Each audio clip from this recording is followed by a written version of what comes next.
The Mountain West just announced their new media partners, and we all know this about keeping up with the Joneses in college football and conferences and stuff like that. And naturally, we're just going to compare the Mountain West versus the Pac-12. So let's do that right now.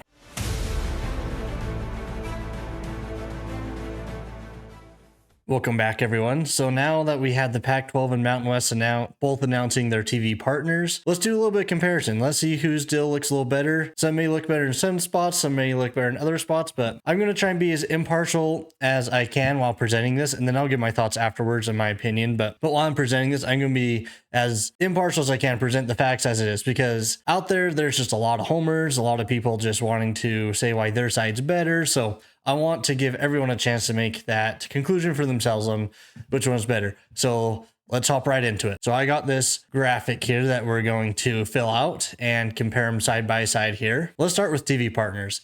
So we're going to start with the Pac-12, and the very first partner we're going to talk about is CBS. So something of note about CBS is that the Pac-12 will have at least 3 football games and 3 basketball games on the main channel CBS every year. And that's a minimum of 3 games, so it could be more. And it wouldn't surprise me if it ends up being more, because you have teams like Gonzaga in basketball that draw a big crowd. And so I could definitely see it being more in basketball, especially because of Gonzaga and stuff like that. And then they also are partnering with the CW, who has recently come in to start producing sports the last couple of years and doing some sports. And then USA Network, which is kind of like, they haven't done a whole lot of college sports. They've done a little bit here and there, but they're really going to dive in with the Pac-12 on that. So with the Mountain West, they got CBS and as well. And so with CBS, they will have at least 1 football game on the main CBS channel. I would imagine that football game will probably be Air Force when they play at home against one of the service academies. I think CBS likes to have all of them on there. So if Air Force has multiple home games against service academies in a year, depending on how everyone's schedule breaks out and stuff, I could see them having 2. Or something like that. I could also see maybe like if UNLV can continue to get some home games against some high profile people like they did with UCLA last year, I could see them doing one of those. Or maybe they would do something like a high profile game late in the year with like the contenders. Like this last year would have been like UNLV versus New Mexico. So it'll be interesting to see what they pick for that CBS game each year for football. And they don't have any guaranteed on basketball, just that one on football. But also with the Mountain West, they're also partnering with the CW. And then something that's different than the Pac-12 will be is they're going to continue their partnership with Fox. And so they'll be on the slew of Fox network stations. They could be on the main Fox. They could be on FS1, FS2, Fox 1, like all it could be on any of those networks and stuff like that. And then one big one that we'll talk more later about what it means is Kisby, and that's a streaming service. All right, now that we have established who's going to partner with who, let's talk about payouts, because that's why we're all here, right? Is to know how much anyone's going to make. First, to know where you can watch your game, and 2, how much your team is going to make. So let's dive into the payouts. So full disclosure here, I don't think we really have solid numbers for either conference. Both of these are just best guesstimates. No one has really come out and said solidly what their numbers are going to be. So keep that in mind. These are subject to change because we do not know the exact numbers. So with the Pac-12, the guesstimates right now are somewhere probably around 7 to 8, could be like up to 9 or 10 million, but it's probably more around the 7 to 8 million from what I've been able to see. And that's taken into account that they're producing their own games and taking in that cost. They're deducting that cost when we say that 7 to 8. So that's already baked into that number that they're taking out. And so that, again, could be more, could be less. I don't know. Like, we don't have solid numbers on that. So with the Mountain West, they have around 3.5 million. Now, I don't know if that's a solid 3.5 million, because they did mention that if they aren't able to hit that 3.5 million for the Mountain West members that were staying that didn't leave, that they would subsidize it with other sources of revenue from the conference. That way they could at least still expect that 3.5 million guaranteed every year, and they wouldn't see a decrease in their revenue. So they didn't really say if they are going to hit that 3.5 without subsidizing or not, but it could be subsidized. So again, both these numbers are not exact, and they could change. And like, as we saw with the Big Ten, sometimes you just don't know until years later, and you start finding out like all these little different details or things have changed over time, and maybe had different kickers, stuff like that. And so right now it does look like the Pac-12 does have about double of what the Mountain West is getting from the media payout. Now let's talk about how many games you can actually see on linear TV. So we'll start out with the Pac here again. So for football, you'll be able to see all of the Pac-12 home games on linear TV. So let me just clarify with this too. When I say games on linear TV, I'm talking about all the home games, because each team or each conference owns the TV rights to their home games. If they have an away game, they don't control those TV rights or anything. So when I talk about these numbers, I'm talking about home games.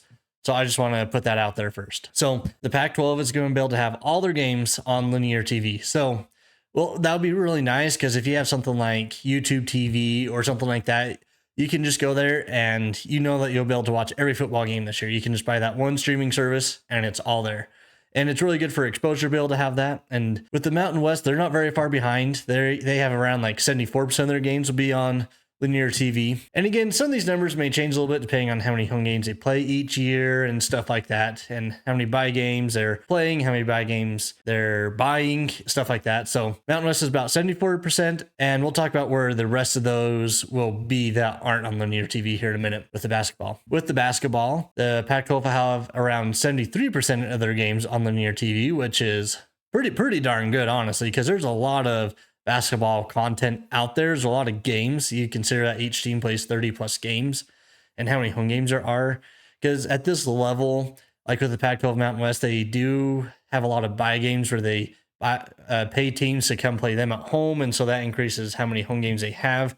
They don't pay a lot of true road games. You will have like MTEs where you play neutral site games, stuff like that. But so there's a lot of games there. So 73% will be on linear TV. And then with the Mountain West, they'll only have about 35% of their games on linear TV, so that's a significant drop-off right there. But now let's talk about the Kisby. I'm pretty sure I'm saying that right. I've looked it up like 5 times trying to make sure I say it right, so if I'm saying it wrong, let me know, but I'm trying my best here. So Kisby, they already do streaming for sports stuff like the Utah Jazz, Phoenix Suns. I'm pretty sure they do the Utah Mammoth as well, the hockey. I could be wrong on that, but I'm pretty sure they do. I think I've seen that. But they stream those games, and so they're pretty familiar with streaming. And so the Mountain West is going to, like, quote unquote, upgrade the Mountain West network and Mountain West app too. And they're going to have Kisby help like with the backbone and just help with the overall streaming with everything. And so it's going to enhance the product that they have there. And so with that, it is going to change a little bit, because right now you can watch a lot of these games on the Mountain West network app for free. And so that is going to change to a subscription. And they said they're going to have 2 tiers. I don't know what those tiers will look like. I don't know if it's just like one tier for if you only buy your own team, another tier if you buy it for the whole conference or something like that. I don't know. They didn't say that. That'd be my guess on what it is. And they also said like some of that revenue is going to go towards the schools directly. Like if you're signing up and you're like a fan of the school, that will go towards your school and support your school. So that way, if you're bringing people onto the streaming platform, you get rewarded for that. And so you'll still be able to use the Mountain West app, but they're also going to they're going to add it to Prime, and you can buy the additional subscription on Prime. I don't think if you have a Prime membership, it just comes with it. I think you do have to buy an additional subscription with that, but we will find out more as it gets closer. And we still have a couple months before this even launches, stuff like that. So with that, the Mountain West will stream all their football and basketball games that aren't on linear TV through this streaming service, through the Mountain West network with Kisby. And so you are still going to be able to watch all the games, and you won't have to rely on ESPN Plus and having them just randomly cut feeds to games or just black out games as they're really close at the end and stuff like that, because it can be really hard to be on a platform like that where there's just so much content and you just get buried because there's just so much content. And so I think this is a good move for the Mountain West to be able to have their own. Now, it does kind of hurt the casual fans a little bit, because just a casual fan like over like New Jersey isn't just going to subscribe to the Mountain West network just because they want to watch Nevada play UNLV or something like that. Whereas like if it's on TV somewhere, they could just happen upon it and watch it. And so it could hurt that. But the people who are fans of it are going to get it. And that is going to give you some more revenue as a conference. So there's some good and some bad there. So take it as you may. But so the Mountain West does have a plan for all these games that aren't on linear TV. So I just want to put that out there. Next, we have Olympic sports. With Pac-12, they have not announced what they're going to do with Olympic sports yet. So that's a TBA right now to be announced. And then the Mountain West will be on that streaming service as well. So you can watch all your volleyball, soccer, gymnastics, what have you on there. It sounds like so that's good that you still have a way to access those, and hopefully it's pretty cheap, because I know a lot of people like watching their kids on there, or supporting like the women's sports because that's where they are a lot of the times and whatnot. So that'll be interesting to see where that's at and what the Pac-12 ends up doing for that. Where the Pac-12 has the Pac-12 Enterprises, I imagine they do either their own streaming service or like heavily subsidized, producing their own and then putting on someone else's platform. I don't know. We'll find out. Now that we've talked about the differences between the two and who has what and who doesn't have what and whatnot and who's on what network, I want to give you my thoughts. So first off, I just want to say when you just compare it head to head, I think the Pac-12 is better. I think it's as simple as that. It is better. I don't think the Mountain West is awful by any means. And I think they've definitely stepped up since their last media deal. I think this is a little better than the last media deal because sometimes the Mountain West app was a little buggy and it was just hard to watch games. And so that's going to be able to be boosted a little bit. Like you already have to pay a subscription fee. We'll see how much that is. But I think the Mountain West is still in a better spot than they were before. The schools are still going to get the same amount as they were before with some better quality of games and better access to some of these games to be able to watch it. But overall, I do think the Pac-12's package is better. You got a lot more exposure, you get around double the money, and it's just pretty hard to dispute that if you look at two packages, and if you were a school, you would definitely pick the Pac-12 out of those two. Like you'd be nuts if you didn't. So with all that being said, I also want to say I think people are nuts for saying that if these conferences merged, that they would be able to get more money per school. Because I don't understand the logic. If you have some logic behind that, put it down in the comments because I'm still trying to understand why people are saying that. Because you look at what the Pac-12 has here and how much is on TV, how much revenue they're bringing in. And you want to tell me that bringing in the Mountain West schools and combining those with the Pac-12 schools, merging them, putting them all together, somehow magically you're going to take these schools that the media market says has less value, you add them in, and then all of a sudden they go from, oh, you're valued around like 3.5 million per school. No, now these schools like San Jose State, you're not 3.5 million. You're more around 10 million per school. Like, I don't know why people are thinking that if you just add a San Jose State, you add a Nevada, stuff like that, why it's just going to instantly jump up to even higher numbers than what the Pac-12 is already getting. So I don't know why people keep saying that. I don't know the logic behind it. If you can tell me, let me know. But I just don't see any logic behind that at all. And so I just wanted to put that out there. Hot take for a lot of you, I'm sure, but it just doesn't make any sense to me at all. But like I've mentioned as well, I think this is going to be great exposure for both because growing up, being a Mountain West fan and trying to watch some games that were for teams that were in the Mountain West, it got pretty rough at times because you had to buy like cable packages and like additional stuff to those cable packages. A lot of them just weren't even on some of those cable packages at all. And so you only got to watch maybe like a few games every year for some of your teams. And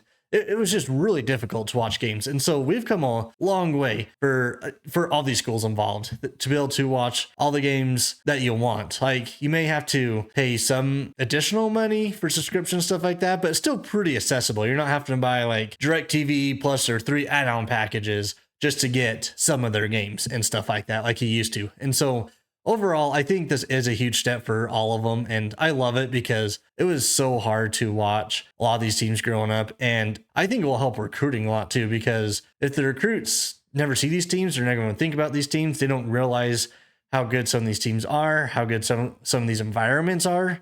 Like if you never watch a game in the pit or like a Boise State game at home, like you just never realize how good some of these environments are. And so this is really good for exposure and it's going to help recruiting overall because if people just casually watch some of these games, that increases your chances and be able to get some of these recruits and stuff like that. And then my last thought is I think this really sets up for these teams to go out and prove that they are worth the value that they have or more before the next media deal comes, because these are 5 to 6 year deals depending on which TV partners and which conference you're talking about, but around like 2030, 2031 is when these are up for renewal again. And so this really gives them a good baseline to be like, okay, so here's where we're at. And we feel like we're worth more than that. And so we got 5 years to go show you that we're worth more than that.